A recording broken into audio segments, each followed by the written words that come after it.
जय हिंद दोस्तों, स्वागत है आप सबका आपके अपने क्लास एक एकेडमी में, जहां इंडियन आर्मी की जीके जीएस की पढ़ाई कराई जाती है और वो भी गारंटेड रिजल्ट के साथ। फ्रेंड्स, अगर आप इंडियन आर्मी की किसी भी पोस्ट की तैयारी करते हैं, जैसे कि टेक्निकल हो गया, जीडी हो गया, या ट्रेडमैन हो गया, या फिर क्लर्क हो गया, तो इन सारे पोस्ट की तैयारी में से किसी भी पोस्ट की तैयारी अगर आप करते हैं तो ये क्लास आपके लिए ही ऑर्गेनाइज की गई है। आप निश्चित ही सफलता पा सकते हैं इस क्लास में रेगुलर रह करके। तो चलिए फ्रेंड्स, क्लास को स्टार्ट करते हैं।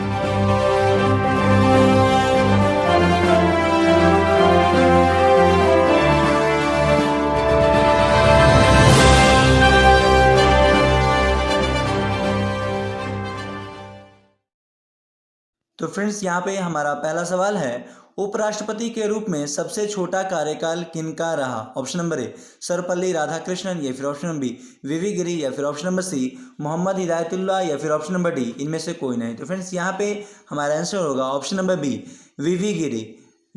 फ्रेंड्स, यहाँ पे जो वीवी गिरी दिया गया है, वीवी गिरी का पूरा नाम वराहगिरी वेंकट गिरी के नाम से भी जाने जाते हैं, और यही भारत के ऐसे उपराष्ट्रपति हुए जो कि राष्ट्रपति के पद पे भी रह चुके हैं, जो कि चौथे राष्ट्रपति के रूप में रहे हैं और उपराष्ट्रपति के रूप में भी रहे हैं। इनको ध्यान में रखना है। चलिए फ्रेंड्स, देखते हैं हमारा अगला सवाल।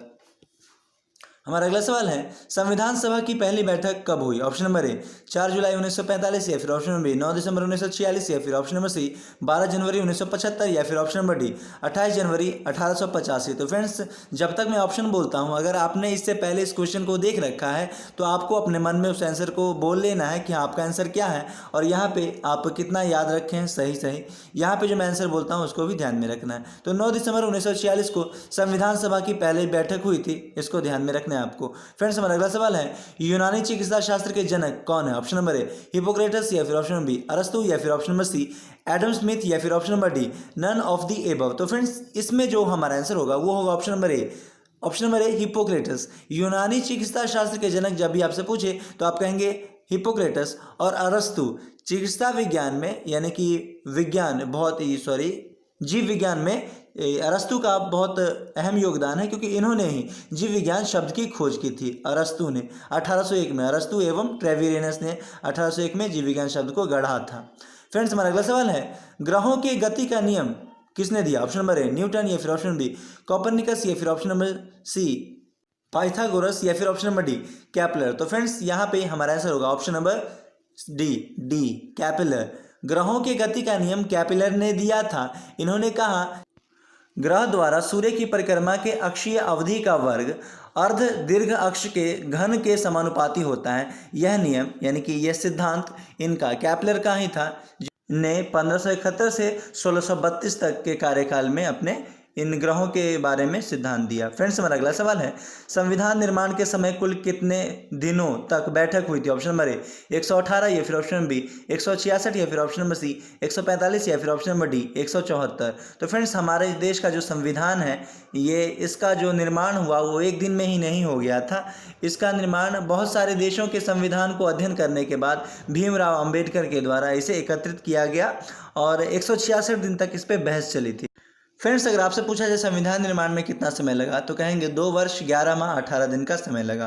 फ्रेंड्स, हमारा अगला सवाल है, भारतीय संविधान का निर्माण किसके द्वारा किया गया? Option number A Rajendra Prasad, या फिर option number B Bhimrao Ambedkar, या फिर ऑप्शन नंबर सी संविधान सभा, या फिर option number D Zakir Hussain. तो फ्रेंड्स, यहाँ पे हमारा आंसर होगा ऑप्शन नंबर सी संविधान सभा के द्वारा भारतीय संविधान का निर्माण किया गया, और भीमराव अंबेडकर, इन्हें भारतीय संविधान का जनक या पिता कहा जाता है, यानी कि इन्होंने ही संविधान को लिखने का काम किया था। इसे ध्यान में रखेंगे। लेकिन संविधान का जो निर्माण हो रहा था उसमें ये संविधान सभा के द्वारा इसका निर्माण किया गया। फ्रेंड्स, हमारा अगला सवाल है, ईरान की राजधानी क्या है? ऑप्शन नंबर ए बगदाद, या फिर ऑप्शन नंबर बी तेहरान, या फिर ऑप्शन नंबर सी काबुल, या फिर ऑप्शन नंबर डी वियना। तो फ्रेंड्स, ईरान की राजधानी ये तेहरान है। ऑप्शन नंबर बी यहाँ पे राइट आंसर होगा। और फ्रेंड्स, कहीं कहीं ईरान को फारस के नाम से भी जाना जाता है, इसको भी ध्यान में रखना है। और यहाँ की भाषा फारसी है, राजभाषा फारसी है ईरान की।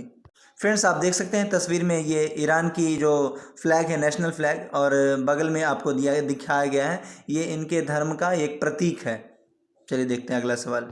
हमारा अगला सवाल है, मानचित्र में पूरब दिशा किस ओर होता है? ऑप्शन नंबर ए ऊपर की ओर, या फिर ऑप्शन नंबर बी नीचे की ओर, या फिर ऑप्शन नंबर सी दाहिनी ओर, या फिर ऑप्शन नंबर डी बाएं ओर। तो फ्रेंड्स ये क्वेश्चन देने का मेरा यही मकसद है कि आप मैप को समझें। मैप में जो दिशा होती है, मैप में हम उत्तर किधर कहेंगे, पश्चिम किधर कहेंगे, पूरब किधर कहेंगे या दक्षिण किधर कहेंगे, ये बताने के लिए मैंने ये क्वेश्चन डाला है। तो फ्रेंड्स आपको मैं यहाँ पे अभी मैप दिखलाऊंगा और उसी मैप में मैंने आपको दर्शा रखा है कि किधर दक्षिण है, किधर उत्तर है। फ्रेंड्स यहाँ पे हमारा आंसर ऑप्शन नंबर सी होगा, दाहिनी ओर होता है। और फ्रेंड्स मैप में आप देख सकते हैं कि यहाँ पे हमारे पूरब किधर है, पश्चिम किधर है, दक्षिण किधर है, उत्तर कहीं कहाँ है, मैप में आपको दिख रहा होगा।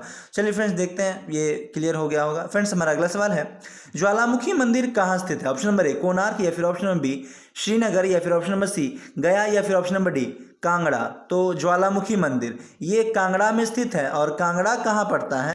तो फ्रेंड्स कांगड़ा हिमाचल प्रदेश में पड़ता है, जो कि ये मंदिर ज्वालामुखी मंदिर हिमाचल प्रदेश के कांगड़ा के दक्षिण में स्थित है, इसको ध्यान में रखना है। और फ्रेंड्स एक बात और, यह देवी माता के 51 पीठों में से एक भी है ज्वालामुखी मंदिर, और जिनके इस मंदिर में माता देवी के मुंह से आग निकलते हुए दिखाया गया है। फ्रेंड्स हमारा अगला सवाल है, वोट के लिए क्या जरूरी है? ए उम्र, या फिर ऑप्शन नंबर बी अंगूठा, या फिर ऑप्शन नंबर सी पहचान पत्र, या फिर ऑप्शन नंबर डी पत्र शिक्षा। तो फ्रेंड्स यहाँ पे जो ज़्यादा ज़रूरी है वो है उम्र, यानी ऑप्शन नंबर ए यहाँ पे राइट आंसर होगा। वोटिंग के लिए जो ज़्यादा ज़रूरी है वो एज का होना, यानी कि उम्र का होना। अगर आप 18 वर्ष के हो चुके हैं तो ही आप वोट दे सकते हैं। ये हमारा राजनीतिक अधिकार है, इसको भी ध्यान में रखना है। वोट देने का अधिकार हमारा राजनीतिक अधिकार है, इसे भी ध्यान में रखेंगे। और फ्रेंड्स हम जो वोट देते हैं वो इलेक्ट्रॉनिक वोटिंग मशीन यानी कि ईवीएम पे अपना मत यानी कि वोट देते हैं, इसको भी ध्यान में रखेंगे।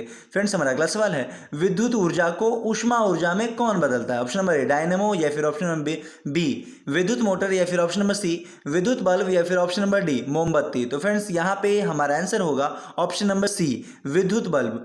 विद्युत बल्ब विद्युत ऊर्जा को ऊष्मा ऊर्जा और प्रकाश ऊर्जा में बदलने का काम करता है, इसे ध्यान में रखना है। और डायनेमो का काम होता है ये यांत्रिक ऊर्जा को विद्युत ऊर्जा में बदलना, और विद्युत मोटर का काम होता है विद्युत ऊर्जा को यांत्रिक ऊर्जा में बदलना। और देखते हैं अगला सवाल, कुकर में खाना जल्दी पक जाने का कारण क्या है? ऑप्शन नंबर ए क्वथनांक अधिक हो जाता है, या फिर ऑप्शन नंबर बी क्वथनांक कम कर देता है, या फिर ऑप्शन नंबर बी सी तापमान निम्न हो जाता है, या फिर ऑप्शन नंबर डी तापमान अधिक हो जाता है। तो फ्रेंड्स यहाँ पे कुछ ज़्यादा नहीं होता है, केवल यहाँ पे क्वथनांक जो है पानी का उसे कम कर देता है, यानी कि बॉइलिंग पॉइंट का टेम्परेचर कम करने का काम कुकर करता है। यानी कि 100 डिग्री सेल्सियस पे जो हमारा पानी उबलता है, इसको ध्यान में रखना है, वो उसका टेम्परेचर कुछ कम पर ही वो पानी उबलने लगता है, इसको ध्यान में रखेंगे। फ्रेंड्स हमारा अगला सवाल है, भारत के प्रथम राष्ट्रपति कौन है? ऑप्शन नंबर ए जाकिर हुसैन, या फिर option number B VV Giri, या फिर ऑप्शन नंबर सी राजेंद्र प्रसाद, या फिर ऑप्शन नंबर डी हिदायतुल्लाह। तो फ्रेंड्स यहाँ पे हमारा आंसर होगा, जो सब लोग जानते ही होंगे, राजेंद्र प्रसाद। भारत के पहले ऐसे राष्ट्रपति हुए जो कि 2 कार्यकाल पूरा किए, इसको ध्यान में रखना है। राजेंद्र प्रसाद भारत के प्रथम ऐसे राष्ट्रपति हुए जो कि 2 कार्यकाल पूरा करने वाले राष्ट्रपति के तौर पे जाने जाते हैं, इसको भी ध्यान में रखना है। और वीवी गिरी ऑप्शन नंबर बी वीवी गिरी राष्ट्रपति और उपराष्ट्रपति दोनों पद को सुशोभित किए हैं, इसे भी ध्यान में रखना है। और वीवी गिरी का कार्यकाल बहुत छोटा रहा है, ये भी सवाल पूछा जा सकता है कि ऐसे कौन से राष्ट्रपति हुए जिनका कार्यकाल छोटा रहा, तो आप कहेंगे सबसे छोटा तो वीवी गिरी।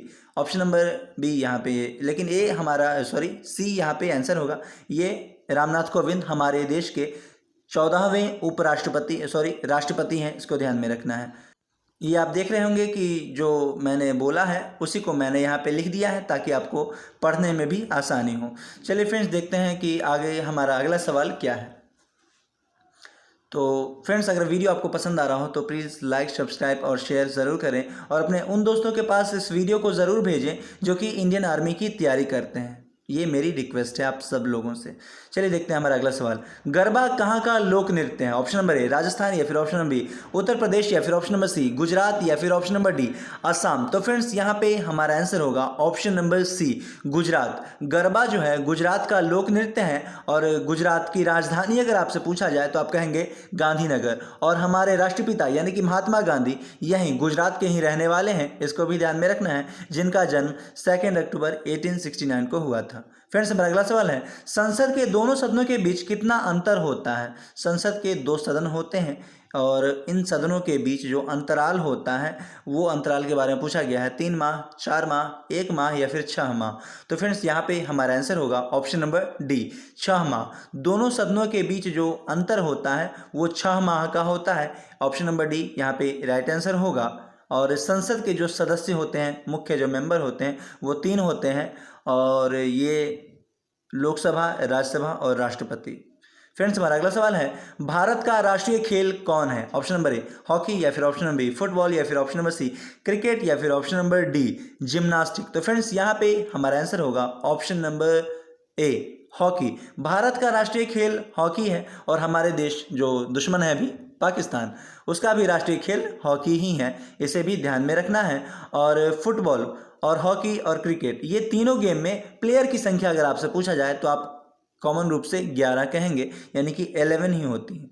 तो चलिए फ्रेंड्स मिलते हैं इसी तरह के इंटरेस्टिंग क्वेश्चन के साथ नेक्स्ट वीडियो में।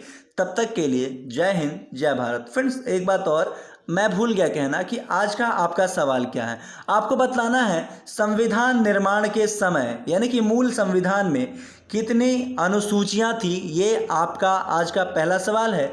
और आपको बतलाना है संविधान के किस अनुच्छेद में राजभाषा का विवरण है, ये सवाल भी, ये आपका दूसरा सवाल है, ये सवाल आपको बतलाना है। तो मिलते हैं नेक्स्ट वीडियो में। अटेंडेंस के तौर पे जय हिंद कहना।